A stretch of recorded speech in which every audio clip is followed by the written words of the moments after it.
अस्सलामुअलैकुम। टीम 10 की जानिब से बात कर रहा हूँ।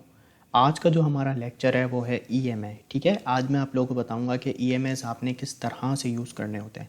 आपने क्या करना है, आपने आ जाना है ट्रेडिंग व्यू के ऊपर और आपने कोई भी चार्ट ओपन कर लेना है जिस पे आप ईएमआईज़ का यूज़ करना चाहते हैं। तो आपने करना क्या है, यहाँ पे आपने आना है इंडिकेटर्स पे। यहाँ पे आप जैसे इंडिकेटर्स पे आएंगे, यहाँ पे आपको सर्च का ऑप्शन आ रहा होगा। यहाँ पे आपने लिखना है ईएमआई।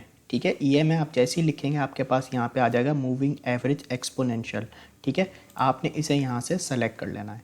आप जैसे ही यहाँ पे सेलेक्ट करेंगे तो यहाँ पे आपको एक ईएमआई दिखाई देगा। ठीक है, पहले मैं आपको सिंपल इसका कॉन्सेप्ट समझा देता हूँ। अब यहाँ पे फॉर एग्जांपल यहाँ पे मैंने ईएमआई की सेटिंग पे आया, इनपुट्स पे आया और मैंने यहाँ पे 200 लिख दिया और इसके अंदर स्टाइल में गया, इसको मैंने कलर चेंज कर दिया यहाँ पे और इसको मैंने यहाँ से बोल्ड कर दिया। ठीक है, तो अब ये मेरे पास जो ईएमआई आ रहा है, ईएमआई का पहले मैं आपको कॉन्सेप्ट समझाता हूँ।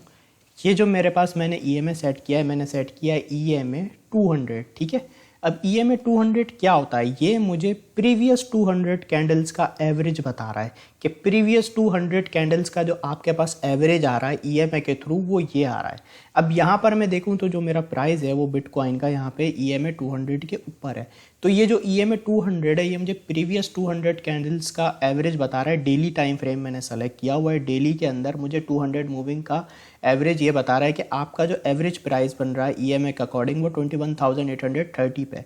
तो ये जो ईएमआईज होते हैं ये हमें अच्छी सपोर्ट या अच्छी रेजिस्टेंस का काम करते हैं। तो ये जो ईएमआई 200 है, इस ईएमआई का जो एवरेज प्राइस मुझे बता रहा है प्रीवियस 200 कैंडल्स का कि भाई ये जो ईएमआई के अकॉर्डिंग जो प्राइस बन रहा है ये बिटकॉइन को यहाँ पे एक अच्छी सपोर्ट मिल सकती है। यानी सपोर्ट से मुराद के बिटकॉइन के वहाँ पे आके बिटकॉइन बाउंस बैक करने के उसके चांसेस ज़्यादा हैं। तो जैसा कि यहाँ पे हमने देखा ईएमआई जब लास्ट टाइम 200 टेस्ट हुआ तो यहीं से इसने एक बाउंस बैक किया। तो यहाँ पे ईएमआई 200 के ऊपर बिटकॉइन की डेली टाइम फ्रेम में एक अच्छी सपोर्ट बनी हुई है 21,830 के ऊपर। तो ये जो ईएमआई होता है ये हमें प्रीवियस कैंडल्स का एवरेज बताता है। अभी मेरे पास मैंने ईएमआई 200 सेट किया हुआ है। अब फॉर एग्जांपल इसे यहाँ पे मैं ईएमआई 100 सेट कर देता हूँ तो ये मुझे अब ईएमआई 100 प्रीवियस 100 कैंडल्स का डेटा मिल रहा है।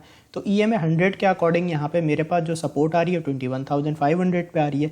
तो ये मूविंग एवरेजेस होते हैं जो आपको अच्छी सपोर्ट या अच्छी रेजिस्टेंस बताते हैं। ठीक है, अब इसको हम ट्रेडिंग में कैसे यूज़ कर सकते हैं वो भी मैं आपको बता देता हूँ। ठीक है, मूविंग एवरेज ये जो मूविंग एवरेज है ईएमआई एक्सपोनेंशियल मूविंग एवरेज, इसका कॉन्सेप्ट सिंपली यही होता है। ठीक है, अब हम बढ़ते हैं ज़रा इसके कि हम इसके अंदर ट्रेडिंग किस तरह से करते हैं। तो यहाँ पे आपने क्या करना है, आपने ईएमआई को हटा देना है। ठीक है, क्योंकि ट्रेडिंग व्यू के ऊपर आप 3 से ज़्यादा इंडिकेटर यूज़ नहीं कर सकते। तो इसका सिंपल सॉल्यूशन ये है कि आपने इंडिकेटर्स में आना है और आपने यहाँ पे लिखना है 4EMA। ठीक है, आप जैसे ही 4EMA लिखेंगे आपके पास ये आ जाएगा 4EMA फिलाकोन वाला, इसको आपने सेलेक्ट कर लेना है। ये आपके पास इंडिकेटर आ जाएगा। इसके अंदर आपने कोई सेटिंग चेंज नहीं करनी, सिंपली आपने जो करना है वो मैं आपको बता रहा हूँ। आपने इसकी सेटिंग्स में आना है, इनपुट्स आपने सेम रहने देने। ठीक है, स्टाइल में आके आपने सिर्फ इसे डार्क कर लेना है यहाँ से और यहाँ पे ईएमएस को बोल्ड करना है। ठीक है, इसके अंदर जो हमारे पास ईएमएस यूज़ हो रहे हैं वो हमारे पास यूज़ हो रहे हैं ईएमआई 9, ईएमआई 13, ईएमआई 21, ईएमआई 55। ठीक है, ये सिंपल ये जो मूविंग एवरेजेस हैं ये इसके अंदर बिल्ट इन है। ठीक है, आपने इनकी सेटिंग को चेंज नहीं करना।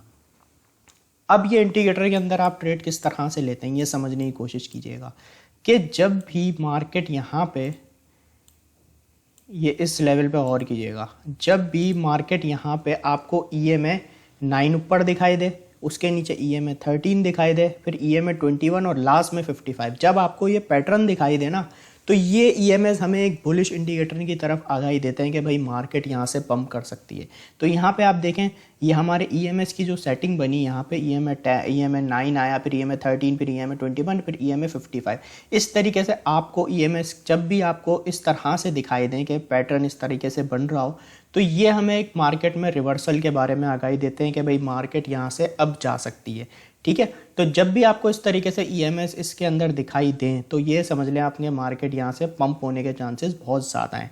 इस पैटर्न जब भी ये पैटर्न बनेगा ईएमएस के अंदर, और अगर आपको ये पैटर्न रिवर्स दिखाई दे, फॉर एग्जांपल जैसे यहाँ पे आप देखें आपका पैटर्न हो गया यहाँ पे रिवर्स, जो ब्लू वाली लाइन थी वो पहले सबसे ऊपर थी अब वो सबसे नीचे है, और येलो वाली सबसे नीचे थी अब वो सबसे ऊपर है। तो सबसे जब भी आपको कभी ईएमआई 55 ऊपर EMA 21 उसके नीचे, फिर उसके नीचे EMA 13 और उसके नीचे EMA 9। जब आपको ये पैटर्न दिखाई दे तो ये मार्केट के अंदर एक हमें गिरावट देखने को मिलती है, क्योंकि ये हमें एक साइन जाहिर कर रहे होते हैं EMS के मार्केट की जो स्ट्रेंथ है वो थोड़ी वीक होती जा रही है और मार्केट यहाँ से गिर सकती है।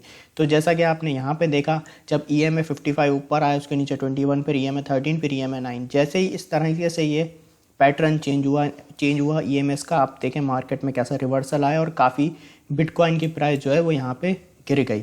ठीक है, तो इस तरीके से सिंपल जब भी आपको इस तरह से पैटर्न नज़र आए तो उसमें आप अपनी बाइंग बना सकते हैं। फॉर एग्जांपल यहाँ पे आपने देखा कि एक क्रॉस ओवर यहाँ पे जितने EMS का हुआ, EMA यहाँ पे 9, फिर 13, फिर 21, फिर 55, जब ये क्रॉस ओवर हुआ आपको कंफर्मेशन हुई भाई मार्केट भी यहाँ से पंप कर रही है। तो अगर आपने इस कैंडल पे भी एंट्री ली होगी तो उसके बाद आप देखें काफ़ी एक अच्छा आपको प्रॉफिट मिला होगा। तो सिंपली जब भी आपको यह पैटर्न EMS में दिखाई दे तो आप उस पर अपनी बाइंग या सेलिंग के बारे में सोच सकते हैं। ठीक है, अच्छा, ये तो सिंपल एक ट्रेडिंग एक टेक्निक मैंने आपको बता दी। अब मैं TA के हिसाब से आपको ज़रा इंडिकेटर्स की इसकी EMS की ज़रा सेटिंग बताता हूँ। आपने क्या करना है, आपने इनपुट्स में आ जाना है। जब आप अपना TA कर रहे हो, आपको अच्छी सपोर्ट या रेजिस्टेंस निकालनी हो तो आपने इनकी सेटिंग फिर क्या रखनी है, उसमें आपने क्या रखनी है, यहाँ पे लेंथ जो है एक EMA की आप रख दें लेंथ 10।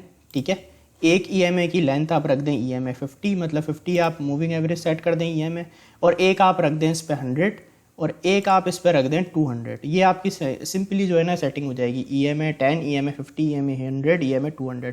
और इस सेटिंग को जो है ना आप ओके कर सकते हैं। तो ये जो सेटिंग है ये आपको अच्छी सपोर्ट या अच्छी रेजिस्टेंस यहाँ पे बता सकती है। अब अगर यहाँ पे मैं बताऊँ तो यहाँ पे मेरे पास डेली टाइम फ्रेम में जो सपोर्ट आ रही है EMA 10 के अकॉर्डिंग, वो मेरे पास आ रही है यहाँ पे 22,994। ये मेरे पास एक अच्छी सपोर्ट का काम कर रही है। ये EMA जो है मुझे एक अच्छी सपोर्ट बता रहा है। उसके बाद अगर ये सपोर्ट ब्रेक हो जाती है तो यहाँ पे मेरे पास एक अच्छी जो सपोर्ट आ रही है EMA 50 के ऊपर, वो आ रही है 22,445 पे। फिर थर्ड मेरे पास यहाँ सपोर्ट आ रही है 21,852 के ऊपर, और यहाँ पे 21,456 के ऊपर मेरे पास एक सपोर्ट आ रही है डेली टाइम फ्रेम में बिटकॉइन की। तो ये EMS जो है हमें सपोर्ट या रेजिस्टेंस का भी अच्छा यहाँ पे वर्क करते हैं। अब अगर यहाँ पे मैं 4 आवर में देखूँ तो आप यहाँ पे देखें ये EMA 10 की एक सपोर्ट बनी हुई थी। जैसे ये ब्रेक हुई यहाँ पे 4 आवर में, फिर EMA 10 कंटिन्यू यहाँ पे रेजिस्टेंस दे रहा और मार्केट गिरी चले जा रही। इसी तरीके से यहाँ पे आप देखें EMA 50 पे यहाँ पे रेजिस्टेंस मिली, मार्केट गिर गई।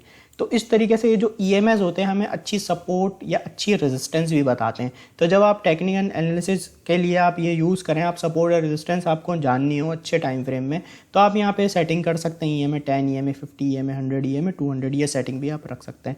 अभी आप देखें 4 आवर टाइम फ्रेम में बिटकॉइन को यहाँ पे EMA 10 पे सपोर्ट मिली, फिर एक यहाँ से बाउंस मिला। अब करंटली भी EMA 10 पे यहाँ पे बिटकॉइन ने सपोर्ट बनाई हुई है। तो ये जो EMIs होते हैं ये आपको अच्छी सपोर्ट या अच्छी रेजिस्टेंस का वर्क करते हैं। तो इस तरीके से सिंपल आपने EMS का यूज़ करना होता है। तो ये हमारा आज EMS का लेक्चर था। आई होप आपको क्लियर होगा। Thank you so much.